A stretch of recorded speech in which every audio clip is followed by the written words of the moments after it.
A Beatriz Manfredini novamente conosco.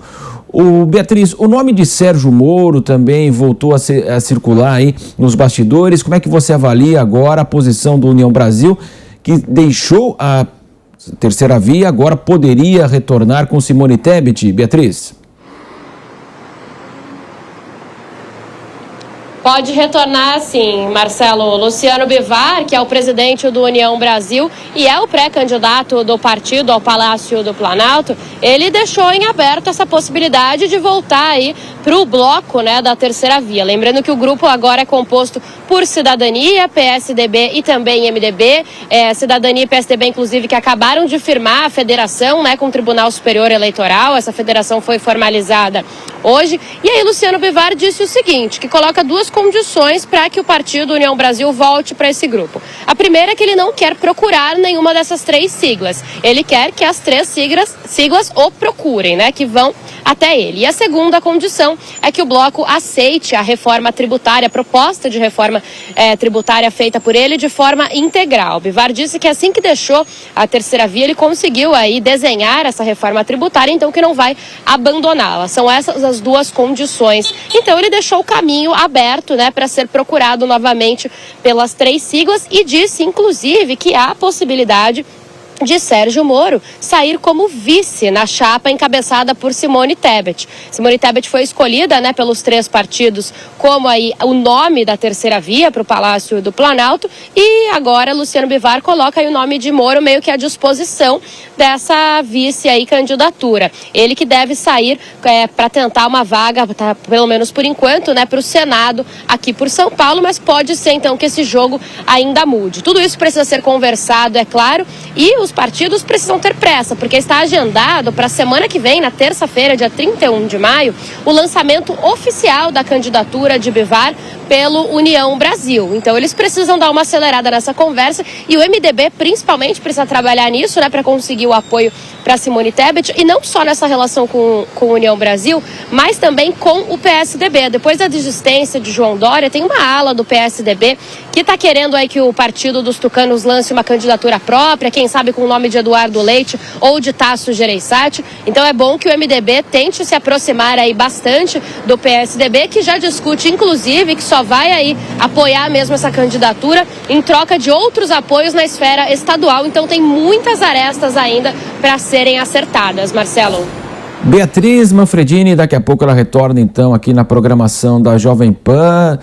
Cristina Grêmio, uma grande confusão mesmo agora, a União Brasil volta, não volta, Sérgio Moro, eu me lembro aqui, Cristina, acompanhei várias manifestações, tinha boneco do Sérgio Moro inflável, gigante na Paulista, em Brasília, depois de toda a sua atuação na Lava Jato, mas o seu caminho político aí é totalmente com muito insucesso, né? Foi para um partido, saiu, entrou na União Brasil, garantiram que ele não seria candidato, o PT está questionando o domicílio eleitoral, ele pode inclusive nem concorrer a nenhum cargo nessas eleições, não teria os 6 meses aí necessários, e a terceira via batendo cabeça ainda, né, Cristina?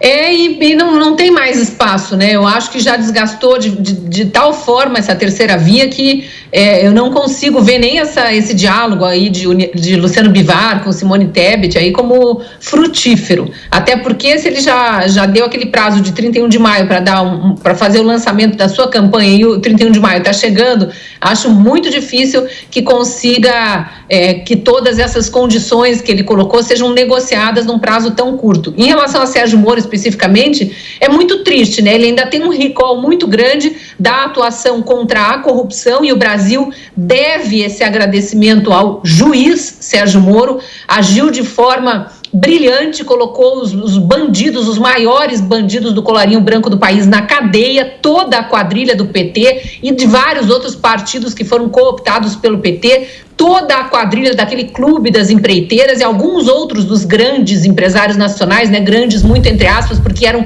minúsculos e viraram grandes nas mãos de governos corruptos como Lula e Dilma, e aí eu cito Joesley Batista, Ike Batista, tem uma lista grande, mas os empreiteiros foram que marcaram na época da Lava Jato, os empreiteiros, os doleiros, os tesoureiros dos partidos, os diretores das estatais, a gente viu os presidentes das estatais, a gente viu todo tipo de corrupção ali revelada e graças ao trabalho incansável de toda a força-tarefa da Lava Jato, né, que inclui procuradores da República, policiais federais e também o juiz Sérgio Moro e sua equipe, né? Depois ele foi substituído pela Gabriela Hart e mais um terceiro juiz ficou quando ele efetivamente saiu para o governo, abandonou a magistratura, enfim. Mas a trajetória política dele é realmente lamentável. É lamentável a inabilidade do político Sérgio Moro. Ele ficou com a pecha de inábil e de traidor, né? Saiu do governo jogando no ventilador, como se tivesse grandes denúncias, não conseguiu comprovar absolutamente nada, eram suposições ali que não se confirmaram.